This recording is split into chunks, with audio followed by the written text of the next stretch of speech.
বলবেন সব। হ্যালো, আসসালামু আলাইকুম। এই যে এইভাবে আমরা ডিমটা ছিলি, আরে সবাই জানে, তারপর আর কি ভিডিও করে দেখাচ্ছি। এই দুটা হাঁসের ডিম, এই দুটাকে একদম এটা দিয়ে কেচে দিলেই হবে। না, চাকু দিন, এটা দিয়ে করেন আপনি, অনেক সুন্দর হয়। ছিকলা দিয়ে করলেই সুন্দর হয়, আপনি করেন, আমি দেখছি। সবগুলোকে কেচে কেচে দিলে, কেচে কেচে ডিমটা করলে খুব মজা হয়। তেলে ফ্রাই করে পরে মশলা বেশি করে দিয়ে করলে খুব ভালো হয়। আল্লাহ ভরসা, আল্লাহ, আমার অনেক প্রেশার, যাক আলহামদুলিল্লাহ, আল্লাহ একদম সুস্থ করে দেবেন। দোয়া করেন আমি তোমার জন্য একটু। আমার প্রেশার বেড়ে যায় হঠাৎ হঠাৎ। ওই যে একটু সকালে একটু ডিমের সঙ্গে লবণ দিছিলাম, যে একটু বেশি দিচ্ছিলাম।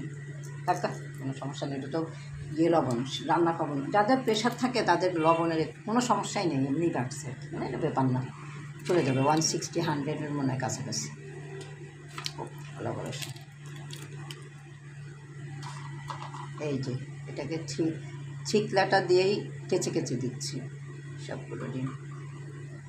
দেখ আল্লাহ ভরসা, আপনি যখন ভুনা করবেন তখন আবার আসবো। এখন চাই শুয়ে পড়ি, আমার মেয়ে আসার আগে। আচ্ছা, আসসালামু আলাইকুম রহমতুল্লাহ।